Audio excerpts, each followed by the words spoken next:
Good morning student. आपकी बहुप्रतीक्षित vacancy जिसका बहुत सारे छात्र छात्राओं को इंतजार था और लंबे समय से इंतजार था, और वो वैकेंसी है आपकी असिस्टेंट प्रोफेसर भर्ती 2026। असिस्टेंट प्रोफेसर के 949 पदों पर एडवर्टाइजमेंट दिया है। और ये वैकेंसी जो एक बहुत दिनों से इंतजार में थे छात्र छात्राएं, उसकी ये शुरुआत हो चुकी है। ये वैकेंसी की पूरी डिटेल हम जानेंगे वन बाय वन। ये वैकेंसी जो असिस्टेंट प्रोफेसर बनना चाहते हैं, बहुत सारे छात्र छात्राओं का एक मानना होता है, उनकी एक इच्छा होती है कि हम असिस्टेंट प्रोफेसर बने। जिनको पढ़ाना बहुत अच्छा लगता है, जिनकी हॉबी पढ़ाना है, जिनको पठन पाठन अच्छा लगता है, उनके लिए कि ना केवल एमपी की बट पूरे भारतवर्ष में भी हम देखें तो असिस्टेंट प्रोफेसर की जो वैकेंसी है, असिस्टेंट प्रोफेसर का जो पद है, वो बहुत अच्छा पद माना जाता है।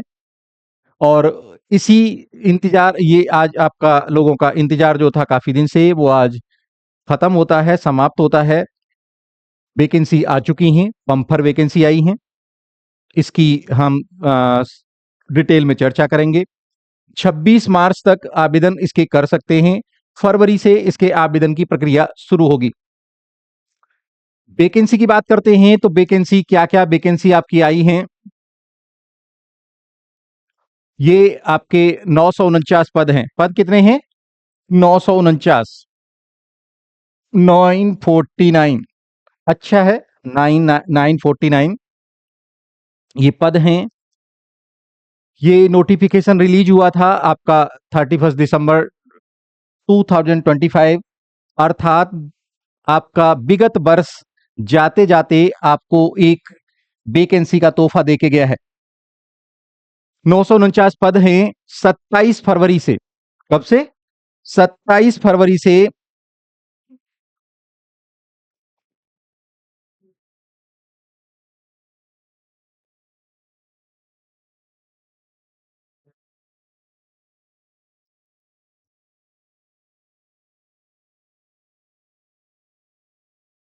27 फरवरी से ये आपका फॉर्म भरना शुरू हो जाएगा। आपका जो है फॉर्म स्टार्ट होगा और इसकी लास्ट डेट है आपकी 26 मार्च। ध्यान रखिए, 27 फरवरी से इसकी फॉर्म भरने की स्टार्ट होगा और 26 मार्च इसकी लास्ट डेट है। अप्लाई ऑनलाइन मोड में होगी।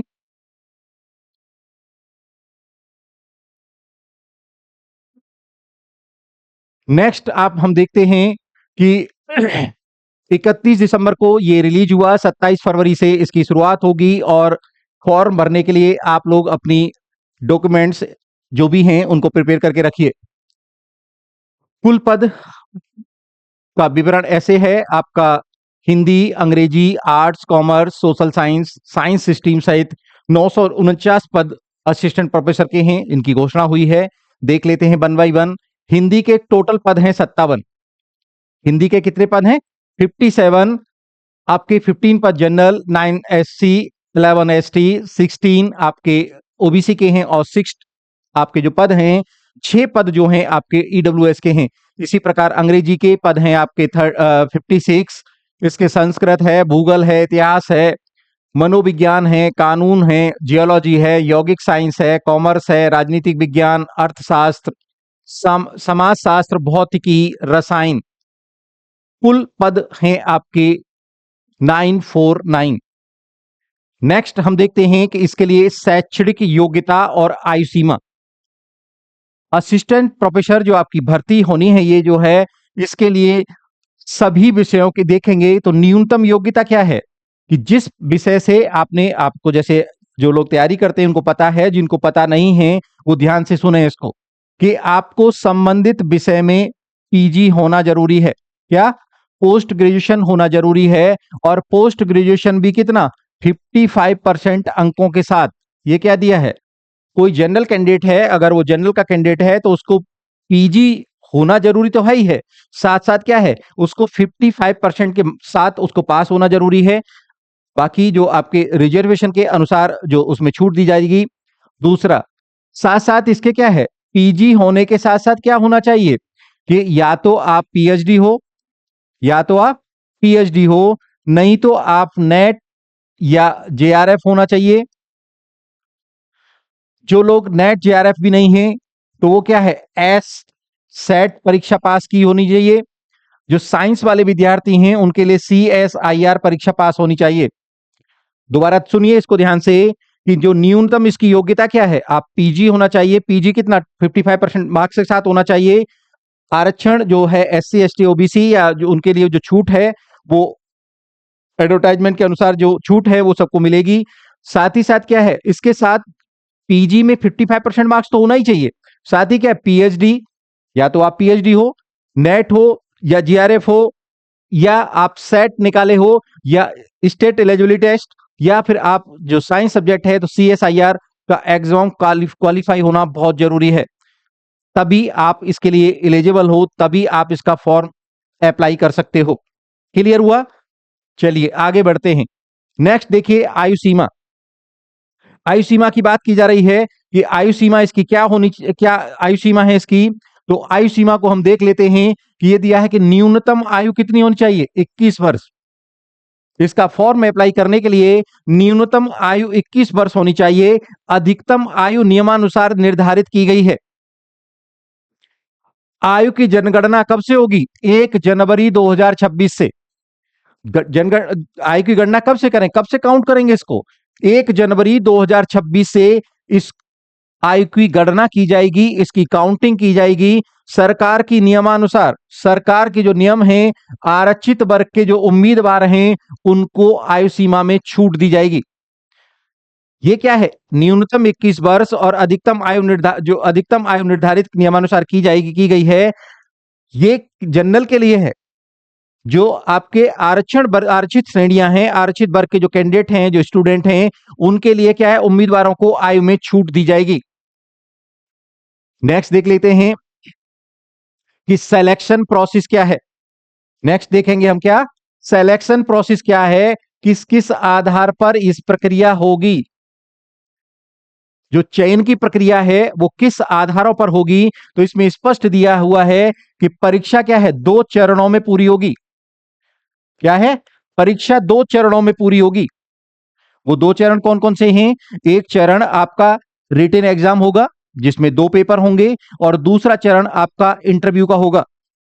पहला चरण रिटन एग्जाम और उसके बाद क्वालिफाई करेंगे उसको तो आपका इंटरव्यू, और दोनों को मिला के मेरिट बनेगी, तब आपका सिलेक्शन होगा। नेक्स्ट हम देखते हैं कि इसमें आपने जैसे दिया है इसमें कि एक लिखित परीक्षा होगी और एक आपका इंटरव्यू होगा।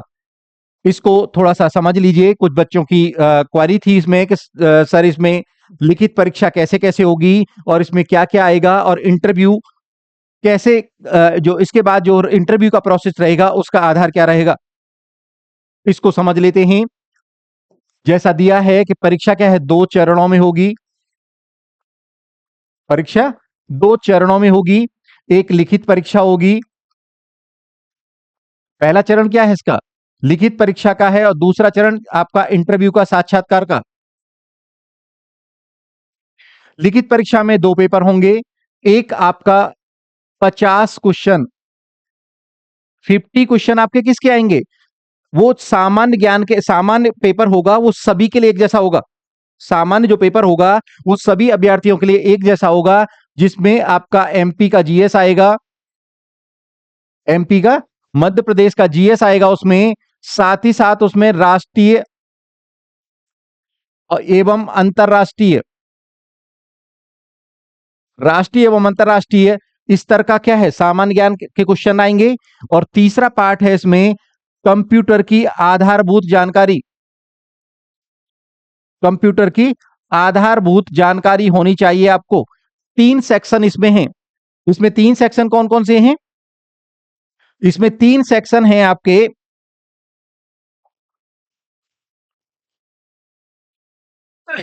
एग्जाम में 3 सेक्शन आपके होंगे, जैसे जीएस वाला पेपर में, तो जीएस वाले पेपर में हम देखते हैं कि 3 सेक्शन इसमें रहेंगे।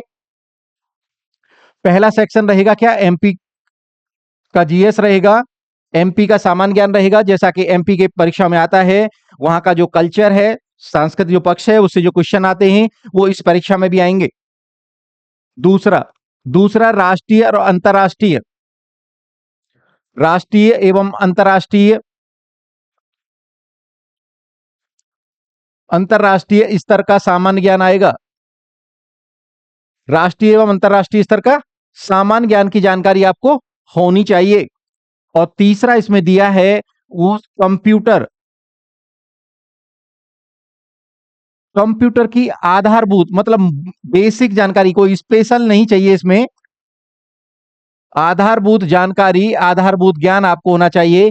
कंप्यूटर की बेसिक नॉलेज, कंप्यूटर की बेसिक नॉलेज की आपको डिमांड की गई है यहां पर। तो ये तीनों चीजों से मिलाकर के कितने क्वेश्चन आएंगे, 50 क्वेश्चन आएंगे, 50 क्वेश्चन आएंगे। और एक क्वेश्चन का मार्क्स कितना होगा, 4।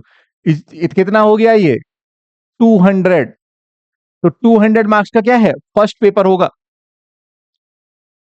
इसी प्रकार जो सेकंड पेपर होगा, जिसका है ना कि 2 चरण में होगा, ये आपका 2 पेपर होंगे। तो फर्स्ट पेपर क्या है, फर्स्ट पेपर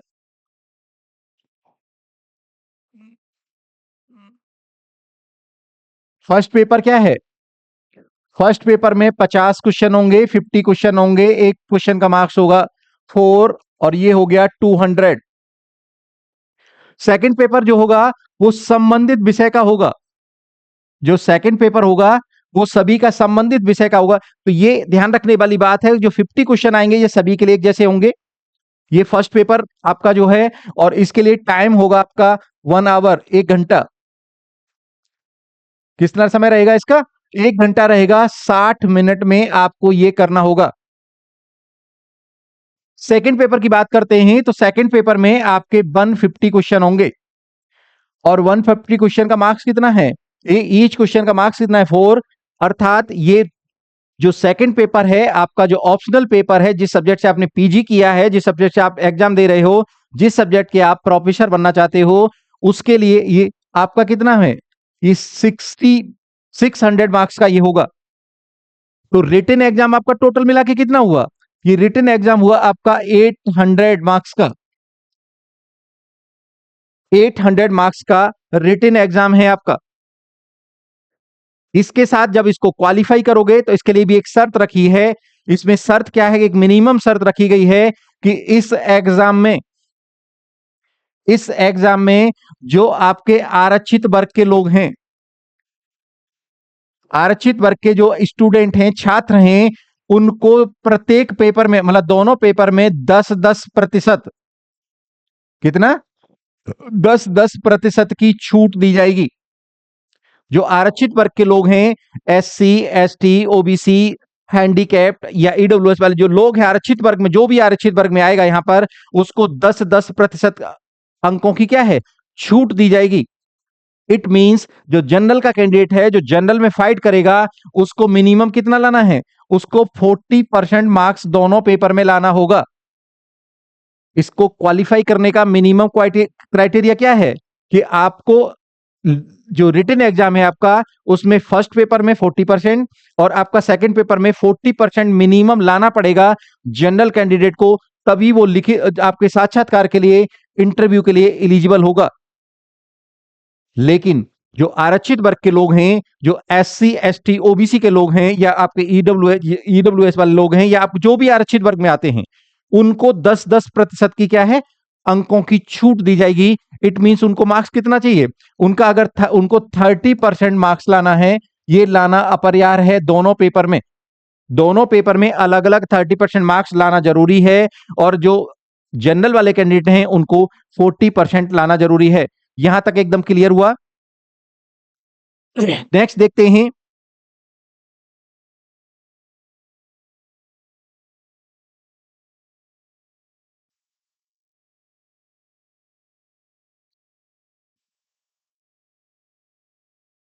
इसके बाद आपके फॉर्म भरने का, जैसा अभी चर्चा हो ही रही है कि 27 फरवरी से ये फॉर्म भरना शुरू होगा और इसकी अंतिम तिथि लास्ट डेट जो है वो 26 मार्च है। ध्यान रखिए 27 फरवरी से ये फॉर्म फिल करना स्टार्ट होगा और इसकी लास्ट डेट जो अंतिम तिथि है वो 26 मार्च 2026 है।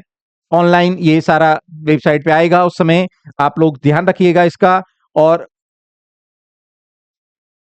इसकी तैयारी में अभी से जुट जाइए। इसकी तैयारी में अभी से जुट जाइए। ये असिस्टेंट प्रोफेसर का मैं काफी दिन से गाइड करता रहा हूं और गाइड करने के साथ साथ मैं स्वयं भी एक महाविद्यालय में कार्यरत हूं।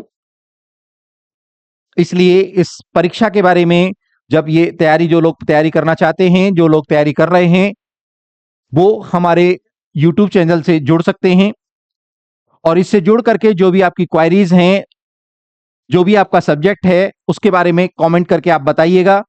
जब आप कमेंट करके बताइए तो उसके लिए उसी हिसाब से आपको गाइडेंस दी जाएगी।